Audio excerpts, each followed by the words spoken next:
nang saha mere sodako paling 5.000 dah geus teu kudu mere sodako geus bawa deui duit sia can sia ka ditu geus teu kudu aing mah diuk dengekeun balik beres geus ulah dipikiran kiai mah ya Allah sugih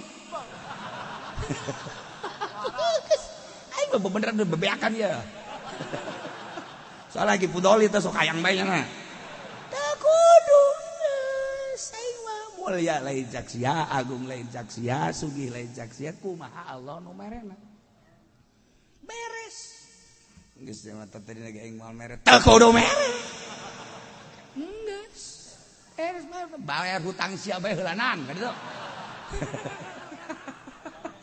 ye ieu majelis kieu 15 miliar leuwih ieu ye 15 miliar leuwih ieu apa aya duit sia di dieu ya Allah ye sia mah dieu kayuhan ngeunaheun tah gas besok mah nun teu mayar di luar ngajina sia jadi kiai mah juara tungtungna ieu mah aya nu pangnyeunkeun we ieu mah jelema teu bebeja acan geus aya duit urang kabeh di masyarakat kabehan babarengan meunang 1,5 miliar ieu teh beakna kuari 16 miliar encan anggeus munarana bakal munara Banten itu encan bangsa 5 miliar deui aja nang di mana kieu deui teh siapa mikiran kain teu kudu mikiran Allah sugih kiai atuh susah aing mah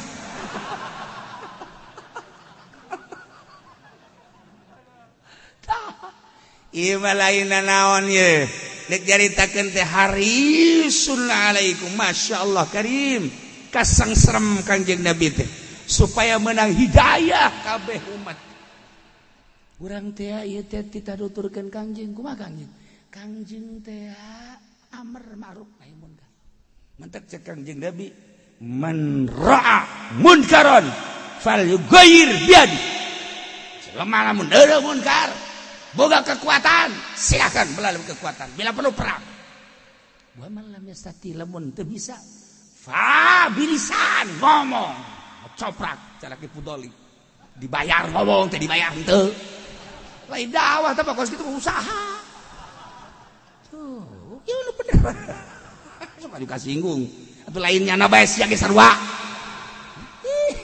ulah atuh urang dibayar ngocoprak we terus bila perlu kudu kos tukang menta-menta di pasar teh tah urang ka pasar kemis mawak salon saudara-saudara sekalian saya datang ke sini untuk minta bantuan jepan goblok atuh suka teh deuk dakwah horeganan masjid jan anggeus teh beres sama kos itu ulah dakwah fal yughayyir biyadi wa malam sati pabilisani wa malam yasati papi qalbi lamun teu bisa make qalbu urang wa adaful iman pang handap-handapna ieu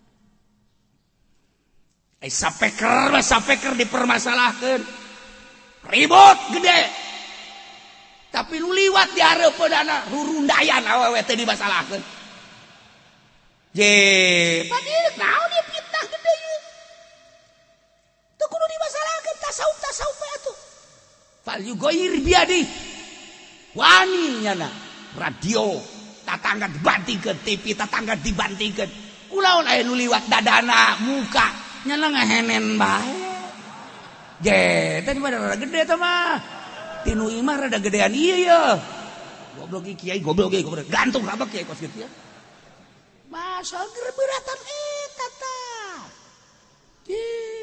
deuk dakwah bener dakwahna namun urang teu kuat fa biqalbi geus bae kuat teh ya Allah ya Rabbi nu di imah mah hepe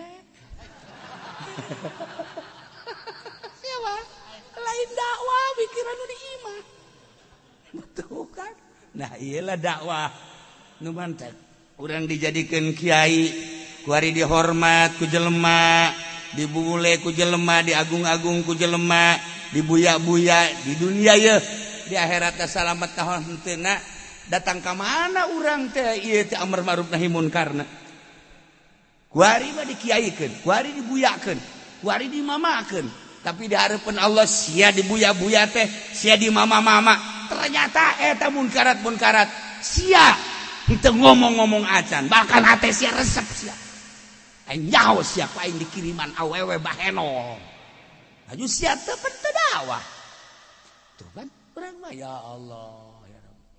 Tatangga hajat nanggap orkes. Aju pan sia diajak kondangan ke bae penting bari deuleu biduan pan sadia. Goblok pada teh sia. Di dunia orang dibuya-buya. Sabaramu sia anu ngeririt hiji benda dua harga anu berbeda. Sia diantep teu ngomong-ngomong acan. Dibuya-buya orang di dunia tapi di akhirat ternyata orang diseret patuh khadhu bin nawasi wal aqdam. Dan orang mikiran kadinya embung orang jadi kiai. Embung orang jadi kiai teh komoh ju pendopo merek itu pun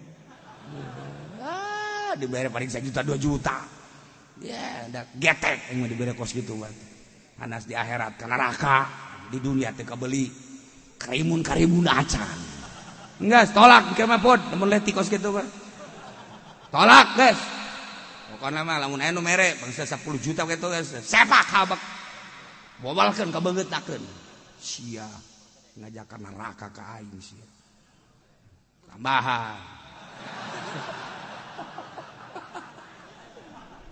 itu beres tahi udah lamun pikiran kaji ya Allah ya Rabbi salamat apa moal henteu rek mikiran batur mikiran urang bae ieu nahi munkar urang geus datang ka mana ieu menurut Allah urang kiai teh bener apa henteu urang diagung-agung dimulia-mulia aya di akhirat urang diseret dikanarakeun gara-gara urang henteu nahi munkar mentak hayuh bae gocoprak bae geus kiai mah ngomong bae geus ulah eureun-eureun anu haram ayo ngomong bae geus ditanggap teh ditangkap ngomong bae kege moal kembali bakal grogol kurang teh jalan-jalan teu eureun-eureun reman teh sungutna ya itu mah tugas orang tapi disesuaikan ayat terakhir di surah Taubah ayatna ieu laqad ja'akum rasulun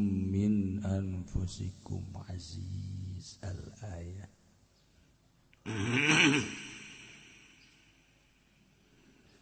ieu ayat khitab khusus kafara orang Arab. Orang Arab anu nyaksian kana turuna Kangjeng Nabi, kelahiranana turunanana sakaligus diutusna Kangjeng Nabi menjadi Rasul Allah. Tetapi aya teu meunang hidayah mah hese tetep. Urang nu jauh jarak tempuh anu jauh jarak masa anu lila tetapi urang dibere hidayah ku Gusti Allah teu ka Kangjeng teu apal tempat lahirna tapi geus kapiheulaan ku cahaya ilahi iman urang ka Kangjeng Nabi Muhammad sallallahu alaihi wasallam mahal tete iman ya Allah ya Rabb tinggal mempertahankan iman keyakinan sababaraha lengkah deui urang hirup bakal balik ke alam barzakh teu rugi teu cangcaya urang pae bawa keyakinan iman ke Allah iman ke Kangjeng Nabi Muhammad sallallahu alaihi wasallam pertahankan eta kajen teh ditembak enggeus kajen ditembak dibunuh kumaha Allah Muhammad iman ke Allah iman ke Kangjeng Nabi salam ya Allah ya Rabb tapi lamun kurang ditilik wari saki informasi geus poharana dek neangan bebener geus teh kudu ngaji melalui informasi elektronik ambalaya tapi itu diberi hidayah mah hese. Nu mantak peperangan multi nasional. Baghdad. Genjlong negara kabeh pimpin ku Saddam Hussein. Gua mah inget kan lain rek nyaritakeun peperangan, andek nyaritakeun berbagai komentator tentang Baghdad itulah perang. Begitu Gus Dur ditanya, bagaimana Gus tentang perang Baghdad? Ngapain kita bicara Baghdad? Udah nggak usah diikuti. Bicara kita aja negara Indonesia. Sampai mati kamu tidak akan ngerti. Paham orang tentang Baghdad, Pak. Nu ngerti cuman Gus Dur. Moal ke otak kan cek urang cek ngomong urang nama sia daripada mikiran Baghdad bandingan dagang toge bae geus. Dagang jengkol bae geus. Geus sasawi dagangkeun ka dinya kabeh. Lain ukuran otak sia nyaritakeun Baghdad batu. Beuh Mang Saddam Hussein jelema leutik. Oyag negara kabeh. Nu ngalawanana ge multinasional Inggris, Prancis, Amerika. Lain lalangan Jerman. Milu kabeh. Lamun leutik negara moal ku kabehan dihantemna. Kulantaran ieu negara boga kekuatan anu luar biasa, dihantem lagi ku lobaan. Menang teh nu lobaan can sebab naon nu dipake ka hayang ku manehna kilang minyak dibom lagi ku urang Irak sorang. Per detik ieu naon meunangna hanya menduduki urang Irak lagi di dinya teh gigideug bae. Negara-negara aing diusir deui sia ku aing. Aing mah paeh geus jadi biasa sebab aing mah paeh sorga Asia. Emang kuari kehadiran Amerika di Baghdad gitu emang nyaman, teu nyaman. Urang Irak mah kajen teuing paeh moal ditinggalkeun ku aing negara aing. Naon bebeunanganna? Teu bebeunangan. Nu deuk dimasalahkeun naon kuari? Nu deuk dicaritakeun sabaraha ribu tentara Amerika nu asup Islam. Per detik ribuan tentara nu asup Islam.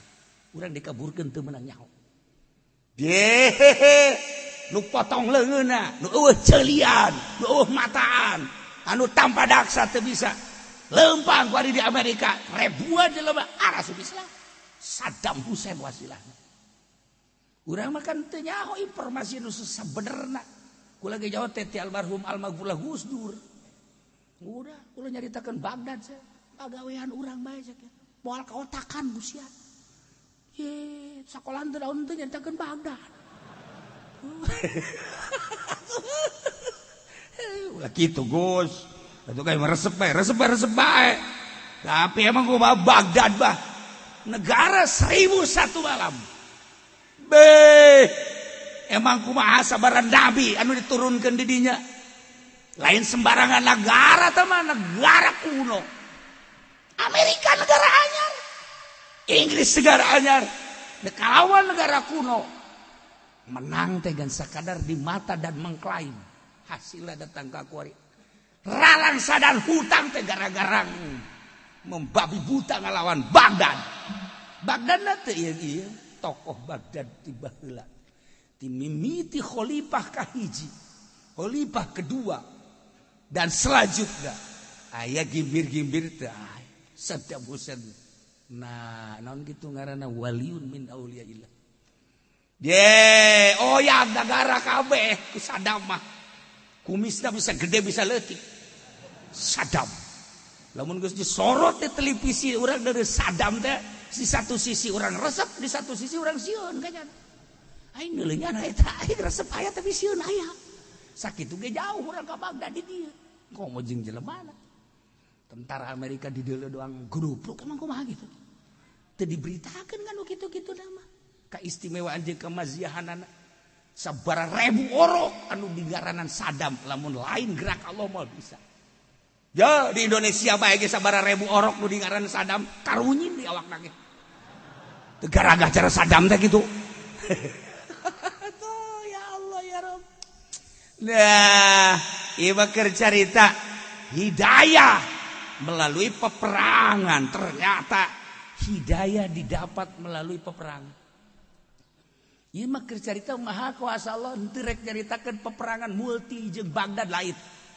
Hese tah nyaritakeunana lantaran dibalik cerita tentang peperangan Baghdad aya satu dakwah anu urang teu nyaho. Anu urang teu nyaho, selalu berdoa Saddam, selesaikah ya Allah tugas saya, selesaikah ya Allah tugas saya. Andai kata belum saya siap, andai kata selesai nyanggakeun abdi ka Gusti. Batur mah perang datang kaos kitu, henteu perlu menang jeung eleh, tetapi melaksanakan tugas saya sebagai kepala negara dakwah Islamnya. Hasilna sabaraha ribu jelema anu asup Islam. Tah hasilna urusan kilang minyak bom cak Saddam Hussein.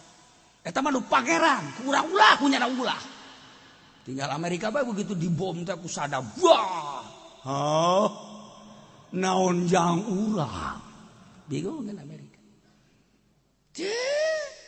Urang ka ditu ka Baghdad teh kereta kilang minyak ambalaya berserakan.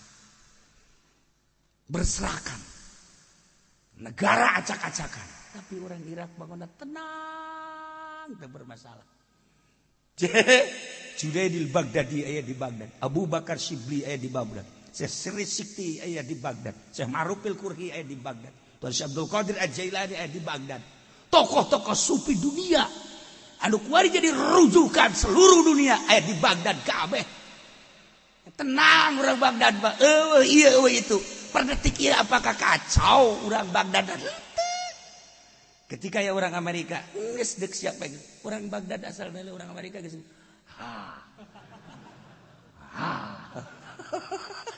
Ih, ngeunteu di berita-berita negara 1001 malam Baghdad. Deh. Pokona mah urang-urang menceritakeun Uzbekistan jeung Baghdad sejarah sufi. Pertama Uzbekistan namatkeun Baghdad. Tinggali di perguruan persupian. Lamun encan ke Uzbekistan, encan selesai. Setelah selesai di Uzbekistan, mesti Baghdad namatkeunana. Teu kadeuleu ku zahir, ku mata zahir, per detik ieu masih kan. Perguruan sufi teh seperti eta. Lamun encan ke Uzbekistan, encan kapanggih jeung guru-guru sufi Uzbekistan, encan selesai sufi mah. Ketika geus selesai, doktrin-doktrin namatkeun ke Baghdad. Tanyakeun coba ge ka jelema ngarti dua negara Uzbekistan Baghdad dua eta mah perguruan sufi internasional. Enggas lamun encan makekeun ka didinya badak masalah perang hanya sebatas urusan dunia pahit dan hidup titik. Henteu perang sarua bae hidup dan mati. Kesulitan orang Baghdad kuari Amerika nggak bangun orang Baghdad geus kieu bae bangun ku sia emang aing ridho teu sakedeung deui perang deui jeung aing sia orang Baghdad mah geus kitu saya diciptakan untuk perang deh Indonesia lain kita diciptakan untuk korupsi jangan tinggalkan korupsi sampai mati bawa mati dia tuh sabodo sia aing mah dongeng doang ja korupsi teu naon teu jeuh aing mah korupsi na mana. Aing kira mun aya mah tunduk sarua. Dia aing bangsa Indonesia. Sial. Sia siang. Iya. Ieu mah teu caritakeun peperanganana, capek. Mengikuti urang. Wow, tiba heula Baghdad bade diikuti ku ahli, ku bangsa sufi-sufi, ku ulama-ulama. Ieu jebolan-jebolan Baghdad do pararuat. Di mancanagara teh Baghdad kajen ku kumaha ge matak dihancurkeun ge ku Amerika aya kekuatan anu terselubung aya kekuatan anu gaib aya kekuatan anu sulit dicaritakeunana bom Baghdad bom tetapi rahasiana sabaraha puluh ribu manusia anu asup Islam Masya Allah karim eta ngadoana ge kan Saddam geus kitu selesai apa belum tugas saya ya Allah untuk dakwah. Bukan untuk menang dan kalah, tapi dakwah saya selesai apa belum. Kula lamun maca doa Saddam Hussein kos gitu sedih kadang-kadang. Naon sedihna? Henteu rek nyaritakeun menang jeung eleh. Tugas saya selesai apa belum. Etalah keistimewaan Saddam Hussein. Oh, diabadikeun. Bongkar kubulan Saddam, senyum Saddam. Ya Allah ya Rabb. Anu geus dibunuh Saddam teh. Naon kitu ngaranna? Setrum saya kapaehna. Saddam disetrum supaya ngomong tetap Allah teu dicaritakeun.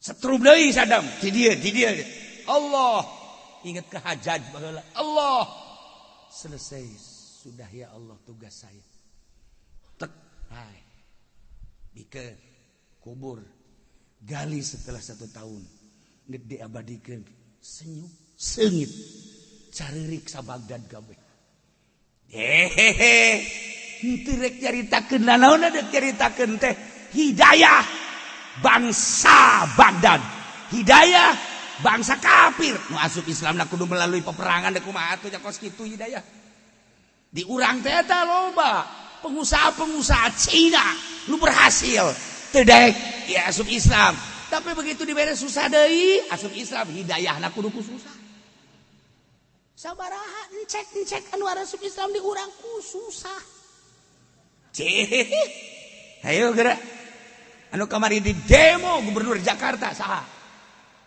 Batur Siap. Eta Ahok tah di demo kan ku kabehan teh. Nah, ieu kan diperkirakan dek asup Islam ayeuna. Dek asup Islam. Ahok teh eta kuari teh. Wallahu a'lam menang hidayah ti mana kakarak endeu. Tuh, tak lamun kajadian nya asup Islam. Wallahu a'lam. Iyalah rahasia Allah.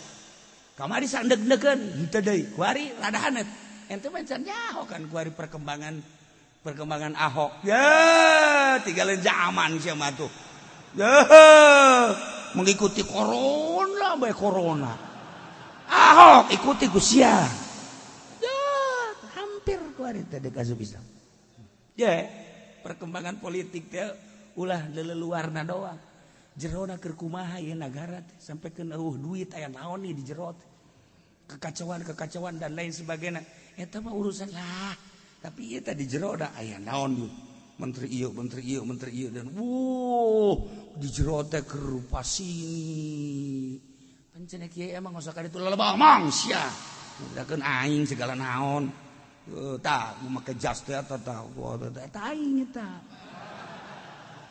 di mana cenah kieu eta keur nikahkeun teh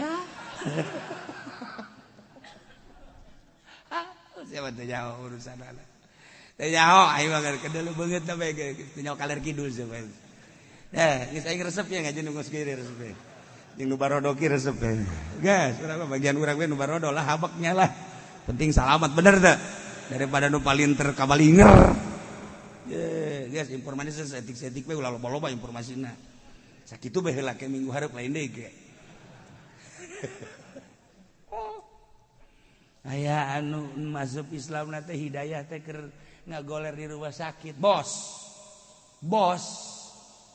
Indonesia terus kemudian ke Singapura terus ke Jerman tidinya jada gering diimpus kieu bos Indonesia nah nyana terus naon ngaranna ngagerokeun pamajikan jeung anakna muncak ngomong urang mah ayah ini sekarang harus diridoin mau masuk Islam. Cek anaknya jangan enggak. Kamu juga harus masuk Islam. Agama yang paling benar adalah agama Islam. Agama yang menyelamatkan kita nanti di akhirat adalah Islam. Saksikan oleh kaum sekalian. Bapak mau baca 2 kalimat syahadat. Beres baca 2 kalimat syahadat, menang 1 jam mati. Di dunia sugih, di akhirat ke sorga. Senep urang eta Gus. Cek nafsu orang tapi kan rahasia Allah eta Masya Allah karim pohara jasa perang Palestina ya perang Palestina dati itu ayalah seorang Yahudi kira-kira umur bangsa 40 tahun kena tembakan muslim masuk rumah sakit kunaon atuh menang 2 poe ngimpi ka panggih Kangjeng Nabi. Urang kan lamun nyaritakeun kos kitu hese. Ya Allah ya Rabbi hidayah. Menang 2 poe. Dah ka panggih jeung Kangjeng Nabi. Kamu kenapa muncak bahasa urang mah? Saya sakit. Sakit kenapa? Sakit tertembak. Oleh siapa kamu tertembak? Oleh pasukan muslimin. Beruntung kamu tertembak oleh muslimin bukan oleh orang kafir. Emang kenapa? Orang muslim itu tidak ada kejahatan. Ini siapa? Saya ini yang dibanggakan dan diinamani oleh orang-orang muslim. Yang bernama Muhammad ya iya. Langsung pelukan dina ngimpina, langsung masuk Islam dina ngimpina.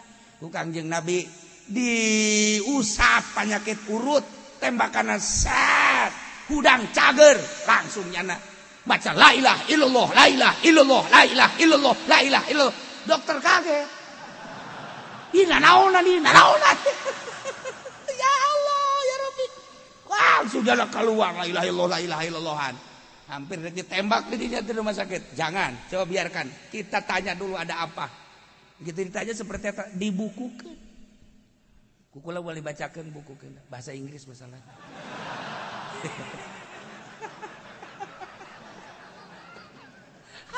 Ya Allah ya Rabbi.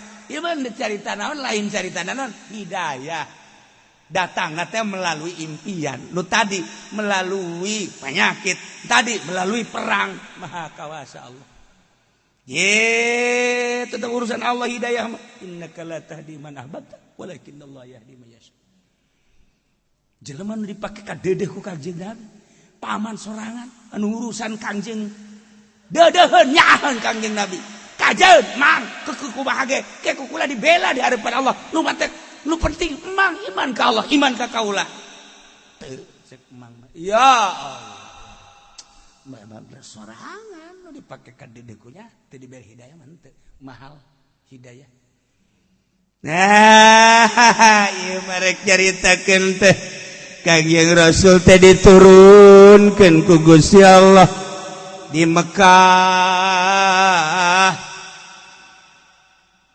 dilahirkan di Mekah, digedekan di Mekah, diutus di Mekah, khusus ke para orang Arab, anu nyaksian kelahiran Kangjeng, anu nyaho sepak terjang kehidupan Kangjeng, anu apal diutusnya sebagai Rasulullah Kangjeng, turunlah ayat ieu ketika Kangjeng ka Madinah. Urang Madinah Juhainiyah sumping ka Kangjeng Qabilat. Aya naon cek Kangjeng? Kami mah eueuh deui iwal ti hayang ditulungan ku anjeun Muhammad. Cinta kami ka dedeh kami jeung karesep kami teh geus lila ka anjeun. Anjeun teh sumping ka dieu betapa bungahna kami ku kasumpingan anjeun Muhammad. Cak Kangjeng Nabi naon dipake kahayang ku anjeun. Natlubu kami meminta teh hiji bae kasalamatan jaga di akhirat di dunia mah moal lila. Dulur urang, anak urang, incu urang geus nararawat lah paling ge jadi cacing tanah tapi engke di akhirat. Ya Allah cak Kangjeng Nabi lamun eta nu dipake kahayang siap. Turunlah ayat ieu. Laqad ja'akum rasulun min anfusikum aziz. Wahai orang Arab, yakin nyata jelas, yakin geus datang ka ranjeun rasulun seorang utusan min anfusikum ti golongan aranjeun kabeh. Maksudna min anfusikum teh yakni sapagodos pada manusia. Bari apal anjeun kelahiranana, bari apal turunanana, bari apal kahirupan tileletik datang ka umur 40 tahun. Diangkatlah jadi Rasul Allah. Min anfusikum sapagodos jeung anjeun. Azizun sifatna Kangjeng Nabi sebagai Rasul teh azizun alaih ma'anitum wara pisan sabat pisan ka Kangjeng teh ma'anitum naon anu jadi kamasyakatan naranjeun kabeh anu jadi kabeng berat anjeun anu jadi kaembung anjeun teh Kangjeng Nabi teh sangat aziz artina teh berat hayang aranjeun kabeh teh ulah aya kasulitan hayang Kangjeng Nabi teh ningali anjeun teh salamet hayang ningali aranjeun kabeh teh ulah aya we kenakalan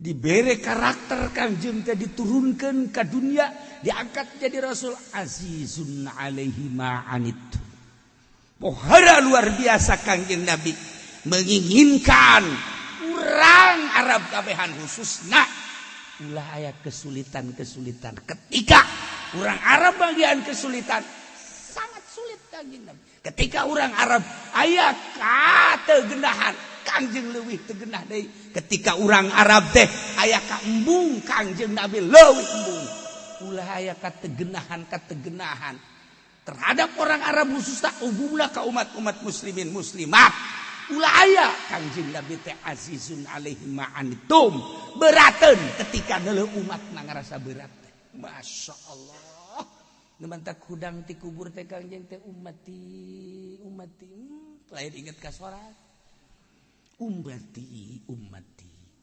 bangga orang boga Kangjeng Nabi seperti itu bener-bener manusia penyelamat anu mikiran umat ulah bae tigesle umat teh datang ka ditimbang aya kagorengan datang ka ngajembati jembatan Siratal Mustaqim tipoleset teu hayangeun embungeun Kangjeng Nabi berateun Kangjeng Nabi ketika adalah umatna sing gulimpang di neraka jahanam ulah datang ka kos kitu Kangjeng Nabi sangat tanggung jawab luar biasa azizun alaihi ma'anittum Masya Allah pahara luar biasa tayelang ngeunaheun jasa urang boga Kangjeng Nabi seperti eta cak Kangjeng Nabi panggihan kaula di mizan panggihan kaula di jembatan Siratal Mustaqim kula nu bakal nyapaatan ka aranjeun kabeh geus jelas jelema nu salalamet mah bisa berangkat sorangan ka sorga iyalah jelema-jelema nu carilaka nya teu ditulungan panggihan kula di mizan panggihan kula di jembatan Siratal Mustaqim kula dia azizun alaihi ma anittum ngarasa berat ketika umat manggih ka berat teh ulah aya anu teh salamat hiji-hiji acan ya Allah ya Rabb iyalah laqad ja'akum rasulun min anfusikum azizun alaihi ma anittum harisun alaikum tur kaseng Kangjeng Nabi karanjeun kabeh anta tadu kenayen menang pituduh aranjeun kabeh anu pohara jadi kameumeut anu pohara jadi kahayang anu jadi kapikiran per detikna kaseng sremak Kangjeng Nabi teh harisun alaikum karanjeun kabeh khususna urang Arab nu nyaksian kelahiran Kangjeng anu nyaksian sepak terjang Kangjeng anu apal turunan Kangjeng anu apal kana diangkat jadi rasulna Kangjeng umumna mah jang urang kabehan Kangjeng Nabi teh kaseng srem mak ka urang kabehan supaya urang kabehan teh meunang pituduh kabeh masyaallah imankeun ka Allah imankeun ka kaula sebagai rasul Allah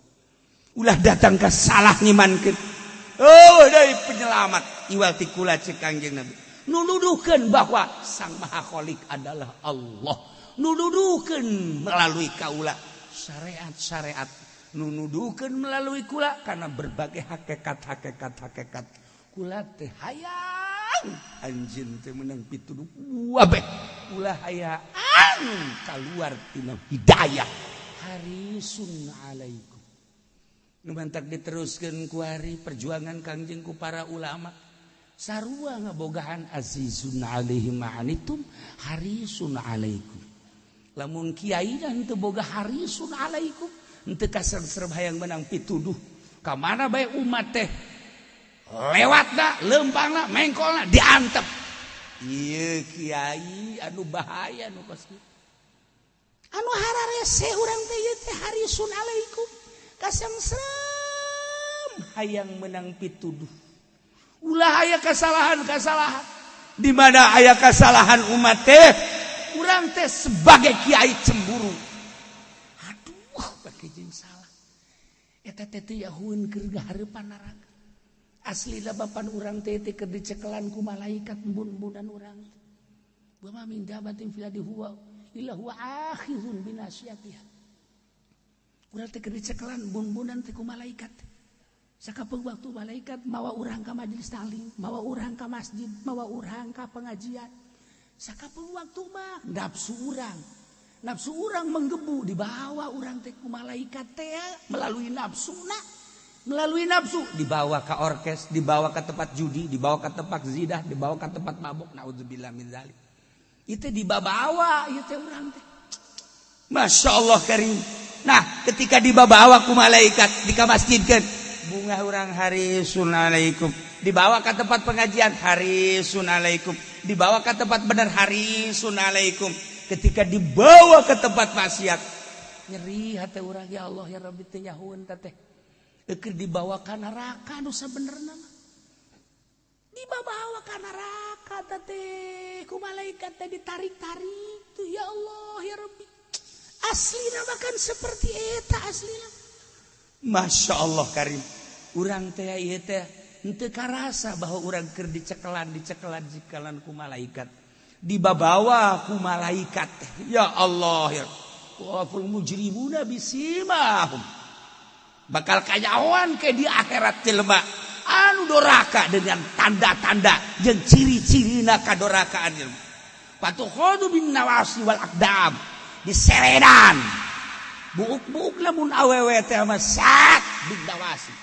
wal aqdam diseredan suku-sukuna dampal-dampal sukuna Masya Allah karim eta teh cek Imam Saroni lain di akhirat di dunia keneh ge sarua keur diseredan bae turapul mujrimuna bisimahum patukhadu bin nawasi wal aqdam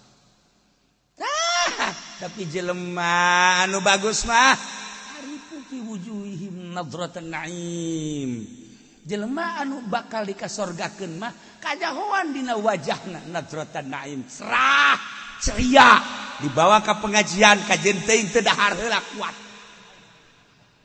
ngan geus deuleuan jembal kiai loswat cenah cekeuna ieu demo sia ka aing nadratan naim masyaallah sakedeung deui salat terus baca Quran wiridan kajahoan di dunia keneh antara ahli Allah jeung ahli neraka haripu fi wujuhihim nadratan naim moal ngahiji jelema anu bakal dikasorgakeun jeung jelema anu bakal dikanarakakeun moal ngahiji sebab naon turapul mujrimuna bisimahum patukhadu bin nawasi wal aqdam deukeut ka pengajian dasar lain ahli Allah mah ngabur ji deukeut ka masjid teh jauheun tihang masjid kos kumaha teh jauh nya deukeut ka masjid teh eueuh antara imahna jeung masjid tapi teh jauh tilok ngitungan tiang masjid nya nama aya pengajian di masjid eta 20-an jeung tihangna aya 10 berarti nu gaji 10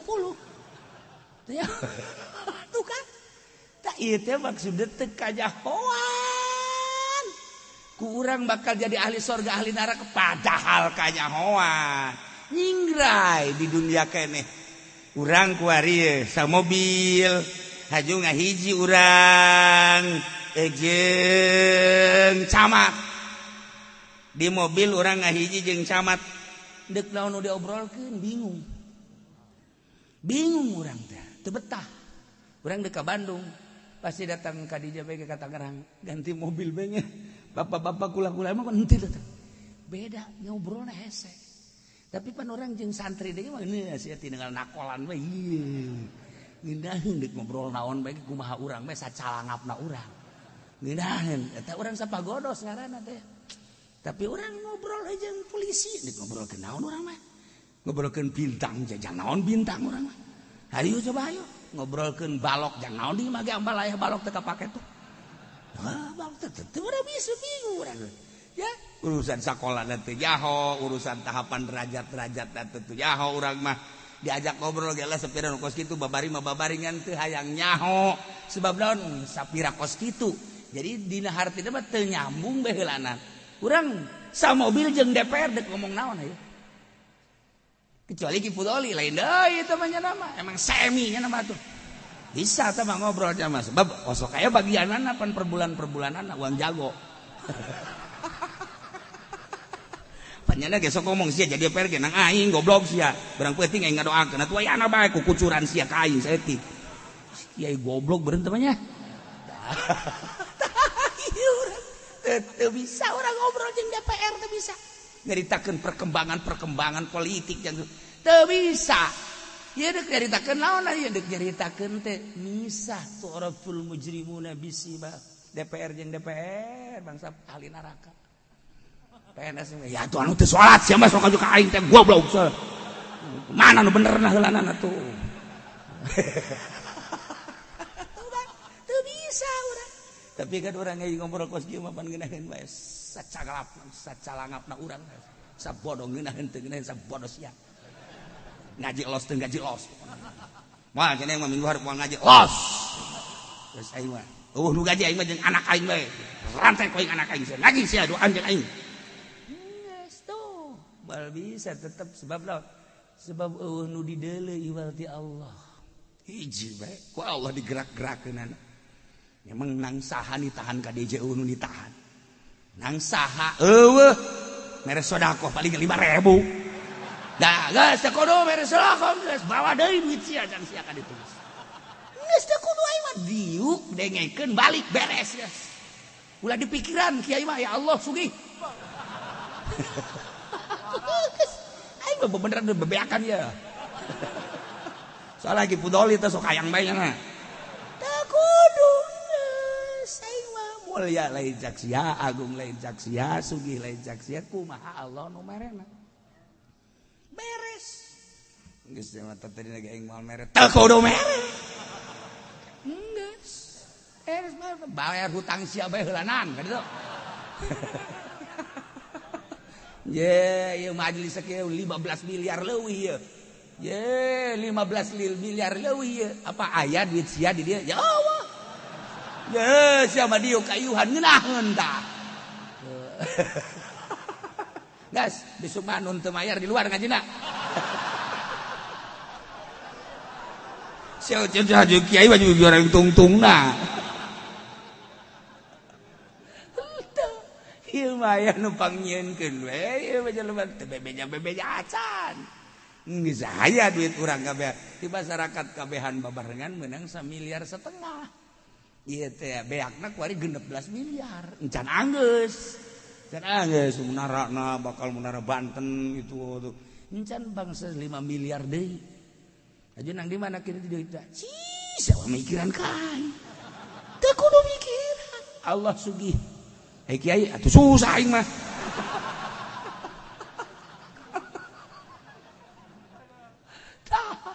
Ieu mah lainna naon ye. Dek jaritakeun teh harisun alaikum masyaallah karim. Kasangserem Kangjeng Nabi teh supaya menang hidayah kabeh umat. Urang teh ieu teh ditaduturkeun Kangjeng kumaha Kangjeng? Kangjeng teh amr ma'ruf nahi munkar. Mantep cek Kangjeng Nabi man ra'a munkaran falyughayyir biyadi. Selama lamun ada munkar boga kekuatan silakan melalui kekuatan bila perlu perang.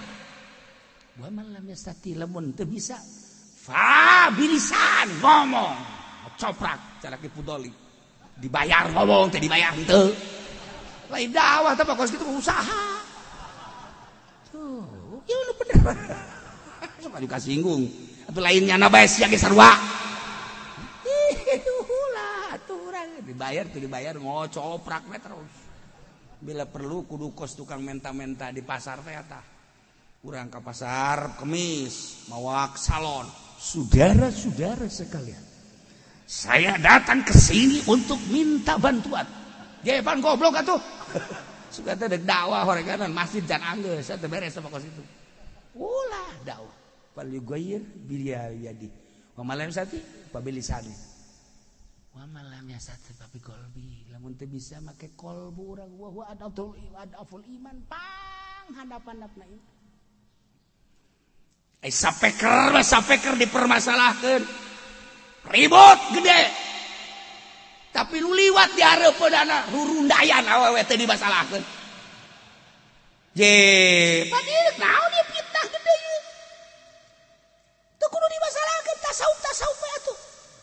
falyughayyir biadi wani nyana radio tatangga dibantingkeun TV tatangga dibantingkeun kulaon aya nu liwat dadana muka nyana ngahenen bae ge tadi mah rada gede teh mah tinu imah rada gedean ieu ya goblok kiai goblok gantung kabak kiai kos kitu ya masa gerberatan eta tah ndek dakwah bener dakwahna namun urang teu kuat fa biqalbi geus bae kuat teh ya Allah ya Rabbi nu di imah mah hepe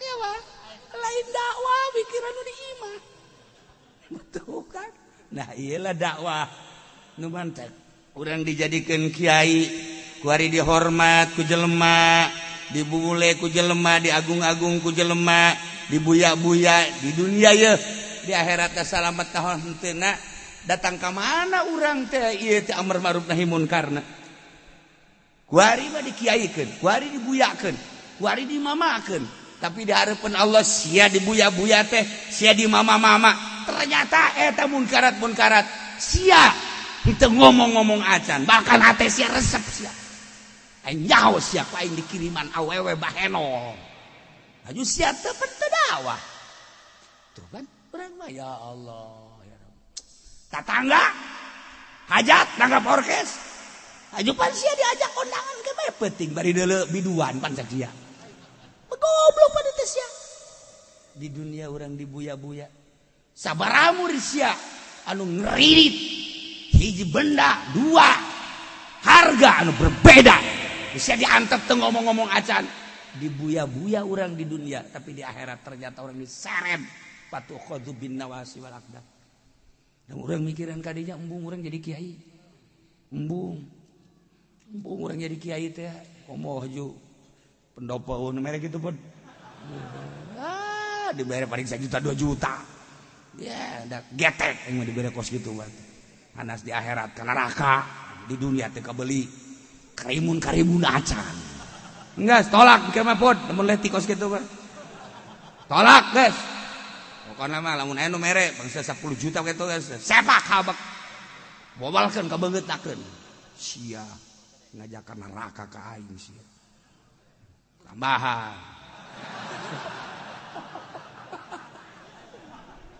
itu beres tah urang lamun pikiran kaji ya Allah ya Rabbi salamat apa moal henteu rek mikiran batur mikiran urang bae ieu nahi munkar urang geus datang ka mana ieu menurut Allah urang kiai teh bener apa henteu urang diagung-agung dimulia-mulia aya di akhirat urang diseret dikanarakeun gara-gara urang henteu nahi munkar mentak hayuh bae gocoprak bae geus kiai mah ngomong bae geus ulah eureun-eureun anu haram ayo ngomong bae geus ditanggap teh ditangkap ngomong bae kayak mal kembali bakal grogol kurang ada jalan keteureun reman teh sungutna ye teh mah tugas urang tapi disesuaikeun ya nailah yakin jelas jata datang ka aranjeun kabehan utusan nu ngaran Muhammad eta teh golongan aranjeun kabeh papada manusia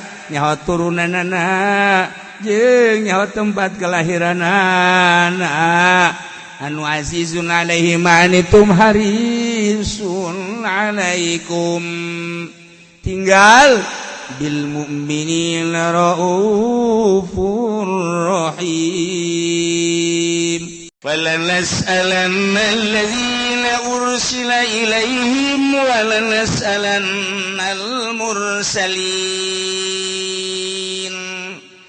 wallahu a'lamu bimuradi engke urang tekan kiamat sanggeusna kiamat tiupan pertama kangjeng malaikat Israfil alaihi salam niup jelema teh ka kaler ka kidul kawetan ka kolon lulumpatan anu keur nyusu anakna dibalangkeun budak leutik keneh kakarak leumpang geus suisan kobo aki-aki mah modar di dinya geus aki-aki mah teu kudu kiamat ku ari ge titah leumpang di nu panas ge oleng gejebur sorangan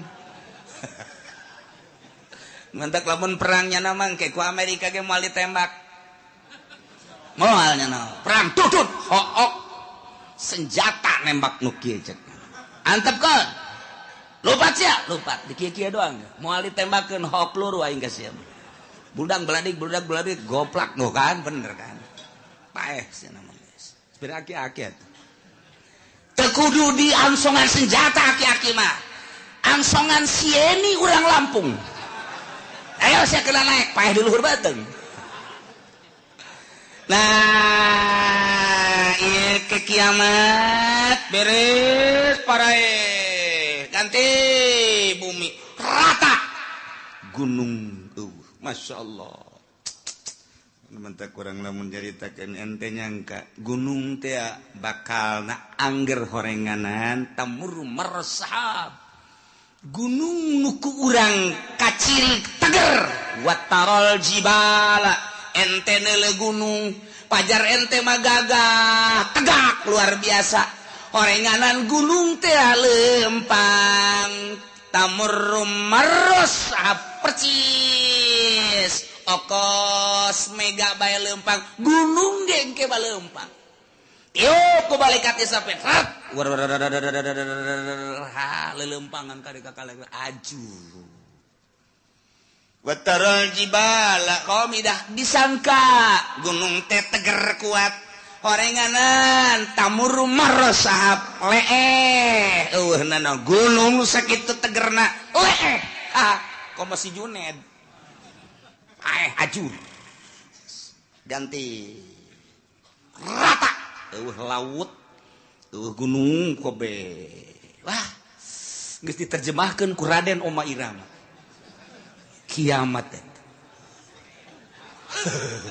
terjadinya jadi presiden Masya Allah gunung-gunung yang tinggi menjulang hari itu akan dimusnahkan wah pohara jasa Masya Allah lautan yang dalam sarua bae eta kos kitu jana beunang di Quran moal salah eta ya Allah ya Rabbi beres kabeh kuari hujan teng tiup roh ku malaikat Israfil saat merelentis kostoge cal roh ararasu ngeguh jelema nu tadina sepi eueuh sasah wabeh poe kullu man alaya fan wa yabqa wajhu rabbika dzul jalali wal kullu man alaya fan wabeh aya di bumi langit rusak modar kabeh wa yabqa wajhu rabbika dzul jalali wal ikram hanya Gusti Allah sorangan nang tangan Gusti Allah limanil mulkul yaum selalu jadi raja apa ieu raja Mesir raja Mekah raja Yaman, raja Indonesia, udang. Ngaku saya jadi raja. Hah? Kayak udang, Jokowi udang. Prabowo udang, cak Prabowo hirup kene mah can nyaho. Bawa jadi bonte, itu bayar tuh nungges. Coba Soekarno, udah. Kayak dia udang ke. Pak Harto, udah. Gus Dur, saya kan dilengserkan. Cak Gus Dur, ya saya emang gak ada tanggung jawab bukan dilengserkan. Kalau saya lanjut baru saya tanggung jawab. Untung saya dilengserkan. Ya udah, cek malaikat Israfil tenang, Dur.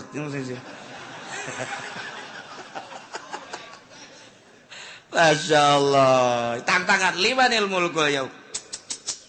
Geus beres kabeh harirup. Giring ka mahsyar. Timbang amal. Timbanganana skos timbangan emas aya talanjuhan aya jaruman aya cecepehan cecepeh nusa belah langit jeung bumi mun dieusikeun kadinya asup nusa belah deui geus teu kabagian jadi kadegeun di asup ngun ku gede genana cecepeh ari nu deuk ditimbangna segede Juned leutik kan ku gede-gede amat dek ningalikeun jeung nembongkeun ka maha kuasaan jeung maha dahsyatan Gusti Allah Subhanahu wa taala. Wih, jelema digiring di berbagai negara kabeh ka mahsyar. Di mana letak mahsyar? Letak mahsyar teh Masjidil Aqsa. Berarti di dieu boga sejarah dunia, boga sejarah di akhirat ge boga sejarah. Masya Allah karim. iyalah nundek diceritakeun rantung jelema kabeh malaikat Jibril cicing di tengah dihareup Kangjeng Nabi urang malaikat Jibril Mikail di belah katuhu Jibril Mikail Israfil belah kenca Kangjeng Nabi dihareup plak kumpulkeun ku Gusti Allah فَلَنَسْأَلَنَّ الَّذِينَ أُرْسِلَ إِلَيْهِمْ وَلَنَسْأَلَنَّ الْمُرْسَلِينَ Cek Gusti Allah aing bakal nanya alladzina ursila ilaihim ka umat-umat anu diutus para rasul ndek ditanya teh an ijabatihim ar-rusula wa amalihim fima balagahum tentang ijabah ka para rasul jeung ngamalkeun naon nu disampaikeun ku para rasul ka maranehanana masyaallah di samping umat nu bakal ditanya walanas'alannal mursalin yakin kaula nu agung bakal nanya deui ka para mursalin utusan-utusan ditanya anil iblagi tina nyampekeunana ya Allah ya Rabbi wabah ditanya bari pertanyaan teh sabenerna mau balana kusana alaihim biilmin yakin kaula bakal nyaritakeun ka umat ka para rasul kula bakal nyaritakeun biilmin dengan kanyaho jelas nyaho wa makunna goibin jeung kaula teu gaib teu nyahona kabeh nyaho ngan tetep ditanya bae pan jelema ditanya teh aya nu nanya teh nyaho nu mantak nanya ge pan teu nyaho mang kaula ieu deuk ka Bandung hayu ieu jalan deuk ka Bandung jalan mana bener-bener teu nyaho berarti kaula mudik ieu milu mudik deuk ka Jawa Tengah ba deuk ka Jogja jalan ka mana lontaran loba jasa ieu itu Jogja ka belah dieu manggih deui Jogja kanan belah ditu ke manggih deui Jogja kiri bingung aing mah ieu Jogja deui belah ditu teh Jogja deui isi jalan lu mana dekat Surabaya teu nyaho nanya atawa nyana nanya ba ieu teh kula teh dek dagang ieu cara dagang teh kumaha ieu modal da sakieu dek nu didagangkeunana ieu nyokot teh di supaya teu nyaho nanya berarti tah kula teh hayang kawin hayu hayang dek nanya bae ieu mah kira-kira kumaha ieu kula lamun kawin atuh babari modalna boga henteu ulah bakal hayang kawin sia teu boga modal mah nanya teh teu nyaho biasana nanya teu nyaho aya jelema nu nanya ngan aing mah sabenerna mah nyaho ngan nanya sote aing mah ngetes bae sia teh nyaho entan teu padahal mah nyaho ye kos ka budak tanya cek 2 jeung 2 sabaraha geus nyaho nu nanya nama ngan ieu dites 2 jeung 2 cak bapak tolol sia kudu ngabalikeun deui ka aing 2 jeung 2 sabaraha cak bapak wah budak blon nih budak muncak bapak 4 kula 4 muncak bapak 5 kula 5 aku bacak bapak bae nyaho ye nu nanya nama guru ka murid nyaho nu mantak nanya teh dites berarti nah aya deui nanya teh ngajejeleh boga anak minta duit dibere tah 1 juta yo meunang saminggu minta deui teh jang anu bere deui minta deui dibere deui geus kalima kali ka dieu sia cicing sia dinya dieu hai aing geus sabaraha kali mere duit ka sia bego teu meunang tah anak atuh hitung bae ku bapak ditikem sia ku bapak goblok atuh nyahoeun bapak ge geus mere duit sabaraha kali ngak sudah dipake naon tah duit ieu sia di dinya pertama sia ku aing minta dibere kadua dibere aju minta deui dibere tah aing nanya ka sia geus sabaraha kali aing abah ge mere duit ka sia teu meunang teu hitung bah teu meunang jalain kos kitu teh mah maksudna nyarekan aing lan sakali mere duit ka sia tapi ku sia teu digunakeun eta duit tuh tolol-tolol teh si otak pasang atuh menta deui si mah gawena menta malulu nyarekanan tah mah nanya tapi nyarekan Bari bah, ya mah boga duit, ajo minta duit sabarit sia mentana. Mio sabarit tah mio. Oh sia he dibanding mio, tapi pake ku sianya nu bener tah beulikeun ku sia. Lamun kredit jeung cash lain deui bah hargana. Lamun kredit sabaraha? Barakara kredit? Ngomong sia lain sari. bahkan hese dek belikas deh di akhir zaman mah kredit bermodel Yahudi teh geus kos kadar itu baik. Nah, belikeun menang meureunanan setengah bulan bah. Ang melikeun motor di motor naon? Motor Mio anu itu ke mana? Aya mah aya bah, ngan ieu kebutuhan aya deui bah, bere deui. Ja aya ieu bapana ge. Duit mah eueuh bapana mah aya. Aya tah. Bere deui. Bere deui 3 kali. Budak motor kamarananya dibeli cenah kebutuhan barang ditanyakan ternyata dijual. Adek abah sabaraha kali belikeun motor kasia? Hah? Sabaraha kali? Eta mah nanya nyaun jan umang meulikeun lagi abah. Man make nanya deuk nyarekan. Nah, ieu ge sarua ye. Allah teh deuk nanya ka umat. Atuh teh kudu ditanya ku Gusti Allah jauh nyahoeun. Ja Allah mah pangeran. Urang turun ka alam dunia Allah nyahoeun, kuari hirup dihirupan ku Allah, Allah Maha Uninga. Kemudian urang kuari ayeuna di baya pagawean dagang berpolitik atuh Allah mah Maha Uninga. Kapae urang mah teu nyaho ira bakal pae Allah bagus nyahoeun. Kok make ditanya tuh urang ku Gusti Allah, nanya da deuk nyarekan ka urang. Nah, ieu sia bakal ditanya ku Gusti Allah. Teu menang kieu, sia ku aing pan dihirupan.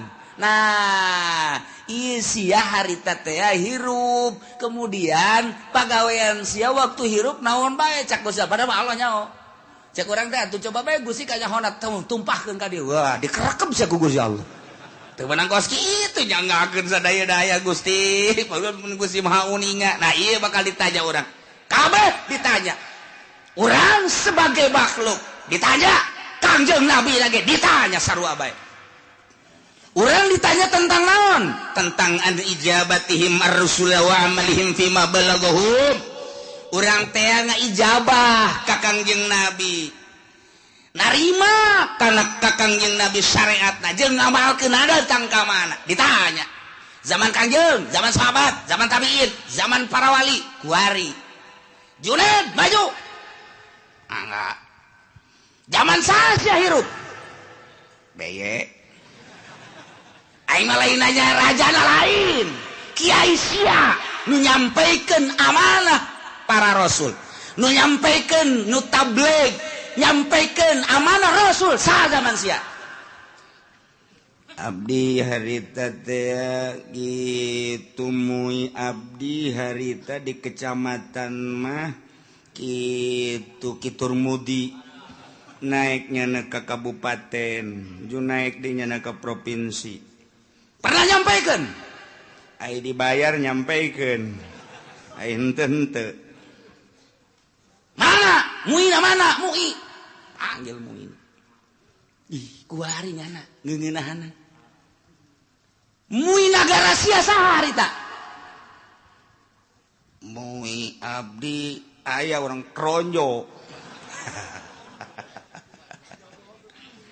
agel iya nu formal nu formal dipanggil eta mah geus teu bares tah mah lantarannya nama ngomong aya dibayar teu ngomong teu dibayar teu ngomong dibere daek ngomong boga jabatan teu boga jabatan teu daek ngomong ieu mah anu berkeliaran bae sa nah aya digigir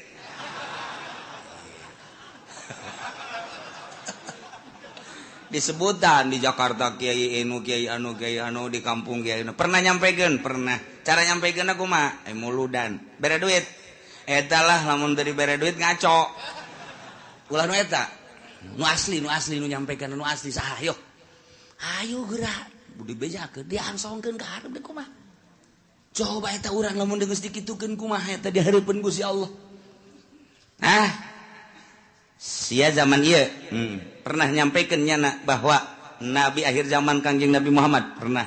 Kemudian naon nu disampaikan ku manehanana rukun wudu, rukun salat dan syariat lah dain sebab. Bener. Coba tanya kiaina ditanya deh. Siapa pernah nyampaikan? Bener. Nyampaikan lagi dah bae. Ai diondang muludan. Sok diberkatan. Aya. Mun teu diberkatan di buledan moal kadinya deui. Wah, teu beres ya. aduh Masya Allah lah. Ia bakal caritakanlah secara global be umat bakal ditanya tentang narima syariat ti Kangjeng Nabi na nya atawa henteu aya apa henteu. Ditanya, hai umat, pernah henteu Muhammad nyampaikeun amanah ka anjeun tablighur risalah. Wah, jelema burr kabeh ngomong aya nu pernah, aya nu henteu. Ai Islam kabeh nyaritakeun pernah, kafir mah henteu, kan bela dirinya. Cak Nasrani teu pernah kami mah, teu pernah sampai berita-berita kebenaran Muhammad, teu pernah sampai Muhammad nyaritakeun tentang syariat, teu pernah. Nasrani Yahudi kabeh wah, bangsa encek kabeh ngararomong engke mah kuari nyana baru teu beuteungna. Engke mah nyana di ditu pias. Teu pernah nyampeikeun umat kaula teu iman ge ka Gusti, teu iman ge ka Muhammad. Oh, berita nyampeikeun. Maka uranglah jadi saksi itu. Wah, pacencongan urang jeung urang. Tidinya lah al yauma nakhtimu ala afwahihim wa tukallimuna aydihim wa tashhadu arjuluhum bima kanu yaksibun. Rame atuh, Bang. Wah, encek kampung Melayu ngomong. Hanya geus teu make hayah kampung Melayu mah. Encek RRC bener. Nu kampung Malaya mah geus pohon, bapak bahasa encek lagi geus bisaeun. Eta mah nya encek, nya susah. Ya Allah, nya di neraka saneng-neng rugina ka bina-bina. Hehe, pohara jasa. Ari tatanggana mah nu Islam sanajan nya ka neraka pan bakal dikaluarkeun. Tatangga si encek. Milu nya digawe jeung encek. Tapi kan nya lantaran aya imanan tetep dikaluarkeun untung kan. Nu ieu, walalas alanna alladzina ursila ilaihim, ditanya umat tentang nerima atau henteuna ka para rasul jeung sanggeus nerima ngamalkeunana macem-macem ke rame. Wala nas'alannal mursalin, para rasul ge ditanya, Adam ditanya, Idris ditanya, Kangjeng Nabi Nuh ditanya, Kangjeng Nabi Sulaiman, Kangjeng Nabi Isa, Kangjeng Nabi Musa, Kangjeng Nabi urang ge ditanya, nyampekeun apa henteu. Masya Allah. Padahal mah Allah teh nyahun falanakusson alaihim bi'ilmin wa ma kunna ghaibin. Teu gaib nyaho ngan deuk hayang nyaho coba datang ka mana bari deuk ditaubeh di memeleh di jejele. Aya jelema anu abdi mah ieu hirup teh di zaman SBY kiaina harita kiai Pulan abdi mah teu pernah ngadengi nyana nyampeikeun ore cok jelema teh falanakusson alaihim ilmin cak Gusti Allah nyaho aing ge sia teu ngaku datang tablighur risalah melalui kiai anu siana cak Gusti Allah nu teu ngajading teu ngadenge pan aya muludan pan aya rajaban kiai ngabuka pangajian tong-tong geuna tak kasongek siana nu teu daek falanakusson alaihim Allah jaritakeun ngeunaheun bagi kiai nu katitipan ilmu sampaikeun besingke di akhirat ditanya walanas alannal mursalin ditanya para mursalin ditanya para wali para kiai ketika urang dikahareukeun kiai anu sia di zaman anu nyampaikeun henteu kunaon sia dititapan emang teu nyampaikeun nu ngondang kunaon sia nu mata kayang diondang ieu cak ditangkal amun naon tah teu nyawa nya nambongan di ditu tah ngadeukeutan tukang sate ieu tah.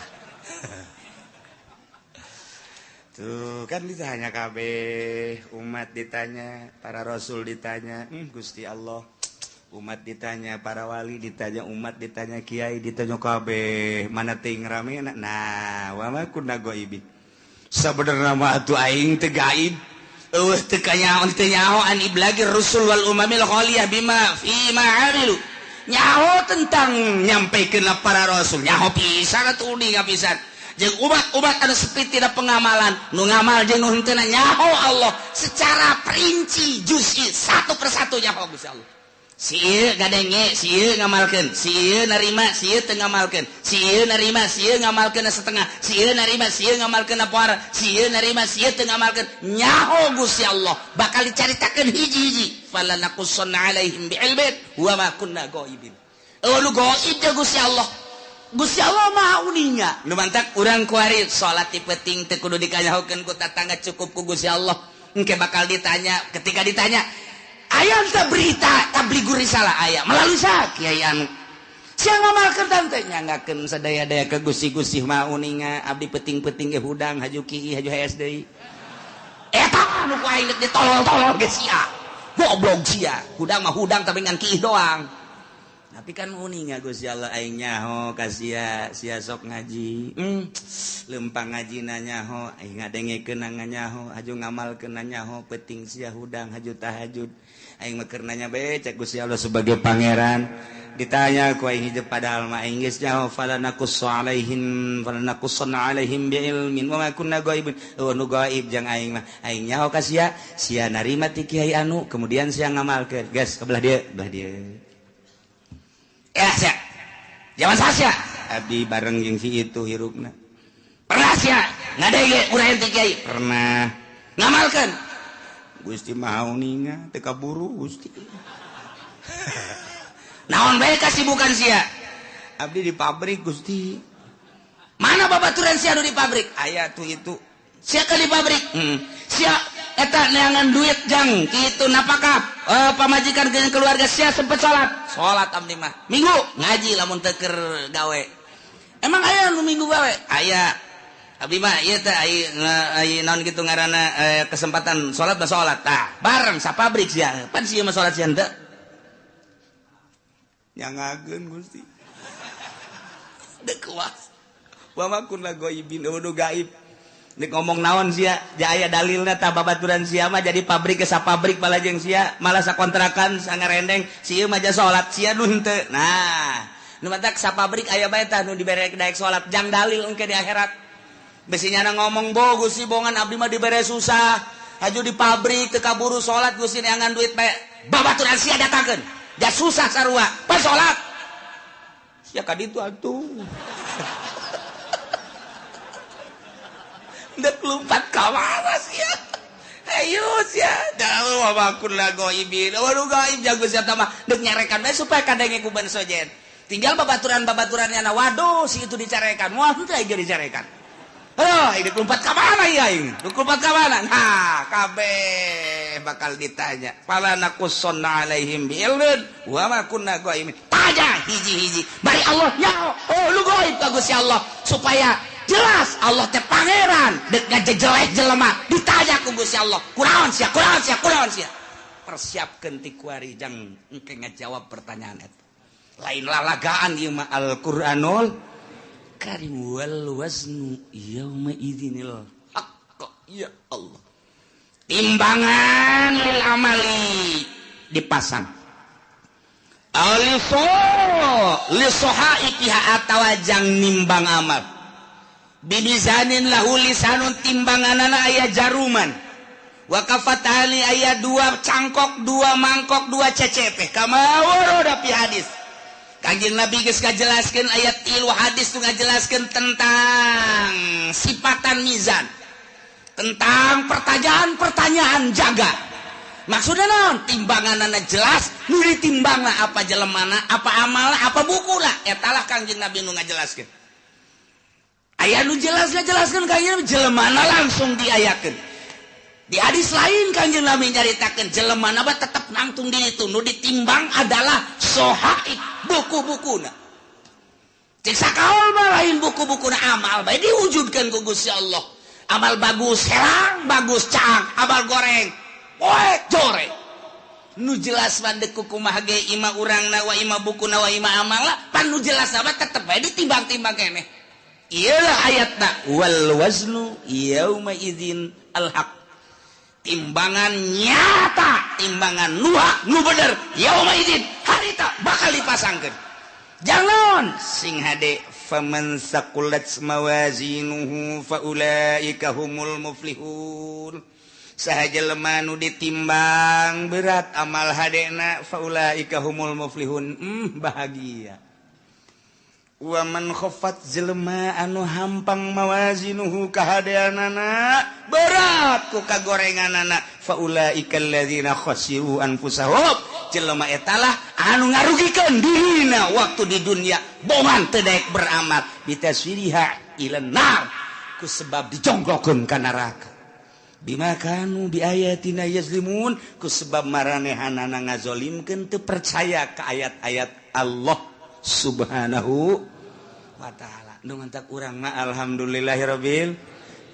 jauh masa urang ka Kangjeng Nabi tapi urang iman ka Kangjeng Nabi Muhammad sallallahu alaihi wasallam jauh jeung Kangjeng Nabi tapi urang ngalaksanakeun syariatna dibabaca ku urang sifat wajib di Kangjeng Nabi di para rasul teh opat urang diantarana kabeleteran kuari tah di dieu lah bakal ditambah ditimbang saurang-saurang malaikat Jibril di dieu Mikail di dieu Israfil di dieu Kangjeng Nabi di dieu cek sakaol Kangjeng Nabi ngajelaskeun timbangan hade nu gede jurusan sorga timbangan nu goreng ieu neraka asal ditimbang let ka dieu ka kenca belah dieu geus tinggal ngagejebur ka neraka asal ditimbang keteuy ka belah dieu geus sorga tinggal berangkat ka sorga bae ya Allah ya Rabbi kuari urang teh cek sakaol Kangjeng Nabi ngajelaskeun timbangan teh timbangan qada wal adli ieu timbangan teh timbangan papasten jeung keadilan nu mantap kuari urang timbang diri urang kuari kurang kudu timbang kajujuran jeung keadilan urang geus datang ka mana urang nuturkeun Kangjeng Nabi geus datang ka mana ngalaksanakeun syariat Kangjeng Nabi ketika ditimbang kurang bera rasa aing lamun ditimbang berat mana ieu ti mata bae mata ieu lobaan dipake neuleuh Quran apa lobaan dipake neuleuh TV kurang bae timbang kuari ieu qada wal adli kuari cek Kangjeng Nabi timbang maneh merenung ceuli lobaan pake ngadengekeun musik apa lobaan pake ngadengekeun urayan-urayan hayo coba hayu apa lobaan ngadengekeun anu hasud ka urang anu ngomongkeun ka urang apa lobaan make ngadengekeun Al-Qur'an hadis kalam ulama timbang ku urang sorangan bari merenung kieu urang timbang ku sorangan bae hayo geura leungeun lobaan pake nyekelan naon ieu leungeun ayo sia leungeun apa nu teas-teas apa nu hipu-hipu sia leungeun timbang ku sorangan urang komo nu geus kolot mah maningan ge beureum mah molotot pegahan engkos kolot dewek ye tinggal nyi hajina heuy mana eta mata kosong amat teu kosong teu naon ngalang layung kitu teh tu dirinya bae lanang eta molotot kitu keur ngarenung ngaji tadi cak kiai aing ieu geus asa di akhirat bae ya hajina teu percaya karena kuari bae kalau ngomong gitu atuh sia ini bener ku sia dikitu-kitu dekeran tuh iya keur ngalamun aing di akhirat teh cak kiai ge timbang cenah amal hampura aing haji dia tukul ge hampura tah geus rada deres sakitu mah kula deui bureun hampura sok nyerekan ka Pak Haji tenan atuh hampura aing geus hampura jasa mun aing kawin deui tah pakarak dek bener ge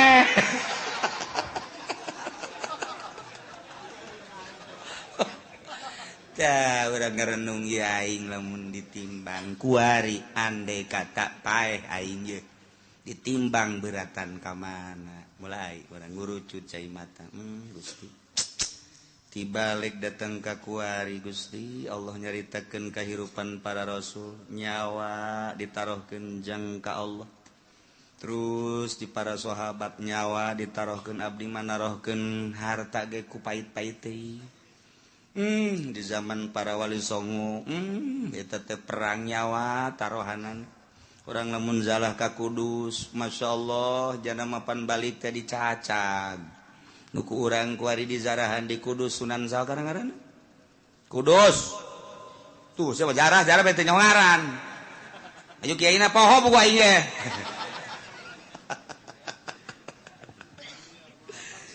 tuh eta pan nama perang Sunan Kudus mah perang balik teh pan dibawa teh tinggal nyawa bahan cak sakaol bapan potong ieu na ge nuku urang di zarahan eta saja persoal di Kudus teh Kudus masyaallah balik nyawa batur menyawa tarohana pakali ilai kalimatillah renungkeun ku urang aing boro-boro nyawa duit ge ku pait-pait teuing ge aya masjid ge butuh ka keramik koop biasa bisa babara kali haji jamaah haji mah atuh jajan mah aya atuh ieu keramik nu sajen heula kek kurang karak aing hayu heula nu sajen heulanan bisi teu bagian beramal nu sajen eta ngomong hebat jasapan ayo urang babarengan heulanan nu sajen bae geus beres gaji ieu mah geus beres keramik alhamdulillah tuh biasa gaji neraka tah mah kuduna ge nu sugi mah lain kitu haji ieu keramikna kumaha ya saha anu geus siap keramik batalkeun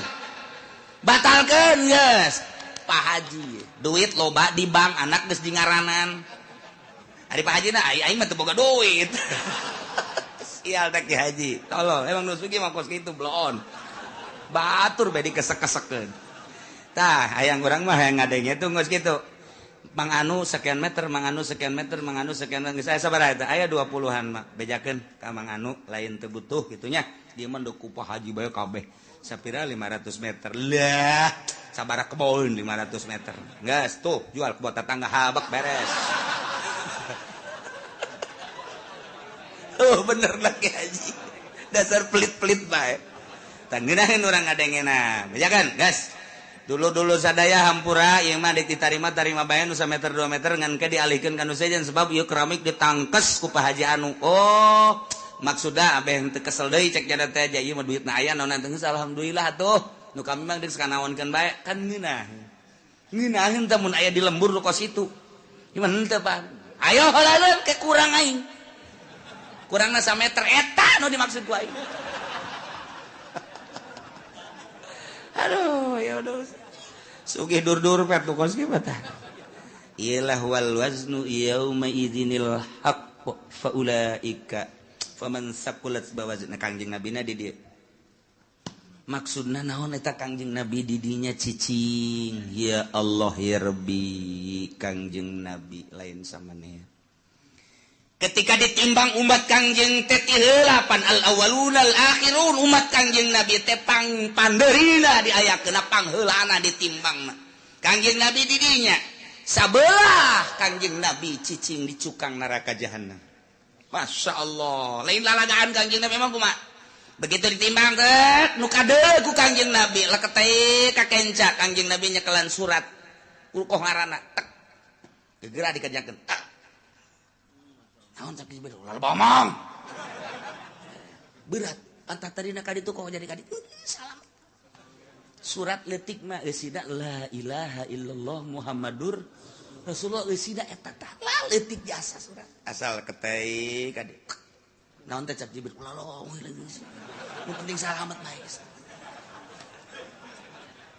sada senang jasa urang boga Kangjeng Nabi modal kitu senang mun aya presiden nu kos kitu mantap jasa tah ya Allah ya bahkan sinar sholawat maka deuleu begitu dek ditimbang tak timbang leket teh ka dieu maneh kadeuleu ku kaula cek Kangjeng Nabi ai Tuhan saha ma ahsanaka wajhaka wa ma ahsanaka khalqaka saha ieu kasep amat jeung bager amat ana nabiyuka Muhammad oh ku kaula kadeuleu maneh sok maca sholawat 11 ta salat saeutik jasa cek ya kaduhung aing 11 baheula isinya diomongkeun di hareupeun jelema cak batur deh 11 doang geus kajeun 11 ge lantaran saya istiqomah geus begitu ditimbang tek teundeunan sholawat ka dieu oh 11 bae kuat ka salamet tas salat 11 nyana nanya heula masana wajhaka kasep amat Tuhan saha jeung tita tadi tutulung bae ana nabiyuka Muhammadun oh pohara ieu kaciri tanu sok baca sholawat mah ku Kangjeng Nabi kaciri sidar sholawat tah geus disalabat-salabatkeun mantap ku ari ulah-ulah cicingeun geus kolot poe Jumat geus jam 10 ka masjidna ih teu bisa jam 9 mah teangan di dinya tihang jang nyalan deui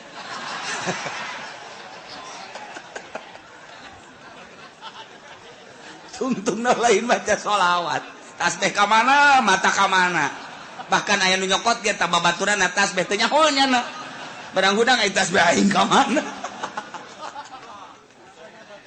lalu teh baca sholawat lah mumpung urang hirup komo nu geus kolot mah ieu inget wal waznu yauma idzinil haqq ya Allah ya Rabbi ingis jasa untung aya Kangjeng Nabi urang Kangjeng Nabi Muhammad sallallahu lantaran kebladianan mah cepet ya cepet limbang lah cepet jadi Kanjeng Nabi kan lah tuh lantaran sorangan limbang cepet lai ka dieu aya anu teu kabagian sapaat kaburu Kanjeng Nabi na keur mujuna ka dieu ieu ka dieu dibalangkeun ka ditu kan waduh aing Muhammad bae cek jana aing teu kabagian ya tapi tetap Kanjeng Nabi kadeuleu ku Kanjeng Nabi pas gagolepak ka neraka cekel ku Kanjeng Nabi entap tulung ka malaikat Jibril salamet ka eta ci atuh mah geus jore cek eta teh jadi itu lagi main simplong melulu ya aya sholawatan cek Kanjeng Nabi sabaraha sia sok maca sholawat ai muludan cek nya maca tante henteu ngadengekeun doang lumayan sakitu ge cek Kanjeng Nabi nya daek ngadengekeun assalamualaikum zainal anbiya ya assalamu alayka atqal atqiyai nu macana mah santri kan jeung kiai sia gula mah cenah ngatur-ngatur eta berkat cek nya aju ngatur-ngatur diatur teu jang kula heula teh tetap salamet bae pan mah poar eta ngan eta teh ngaguling heula ka neraka tah mah tapi tetap kok ngajar rewel Jibril salametkeun masyaallah Kanjeng Nabi moal aya pang sibuk-sibukna ieu ketika wal wasdu yauma idinil haq sibuk ya sa Kanjeng Nabi geus manu ieu geus manu itu geus manu ieu nu itu geus ulah aya bae umat Kanjeng Nabi nu ngagolepak ka neraka pohar aja sapan mantak teh kuari usul ka Kanjeng Nabi beusi engke kalepasan teu kadeuleu teu karawel lanjut teu kalekep ka bapak tuh waduh pan geus kalekep apa teu kadeuleu ku Kanjeng Nabi umat aing geus beakeun kan Jibril beak geus aya wae nu teu kalekep bangonna mah aya pan kita tadi aing sakieu sibukna cek Kanjeng Nabi ka dieu eta lah aya bae coba tang ya tuh bener cabut Jibril cabut sih ti kalekep kunaon kredit cek kira teh lewat ketik wari urang lobakeun maca sholawat ka Kanjeng Nabi Muhammad sallallahu alaihi wasallam apalkeun ayat ieu mah ieu jang supaya urang merenung wal waznu ari timbangan yauma izin nalika dipertanyakeun umat jeung para nabi yakni yaumal qiyamah al haqu timbangan nu jelas nu hak nu nyata bakal dipasangkeun urang bakal ditimbang ima urangna langsung wa ima amalna wa ima bukuna nu bakal ditimbang nu jelas deuk mamana ge pasti ditimbang renungkeun ku urang aing mun ditimbang beratan mana haju Kanjeng Nabi neuleuh tah henteu ka aing saat eta mun urang ditimbang bagus nikmat amat ketika orang ditimbang goreng haju Kanjeng Nabi neuleuh tetep ku Kanjeng Nabi diamankeun ieu nu rempan mah timbangan urang jore Kanjeng Nabi na teu neuleuh ka urang apa teh kalekep eta tah ieu tah nu dikhawatirkeun beusi ti kalekep doang masyaallah mudah-mudahan urang kabehan engke katingali ku Kanjeng Nabi urang disafaatan ku Kanjeng Nabi urang sehingga urang kabehan salamet di bawah bendera Kanjeng Nabi urang Kanjeng Nabi Muhammad sallallahu alaihi wasallam walaqad makanna wallahu a'lam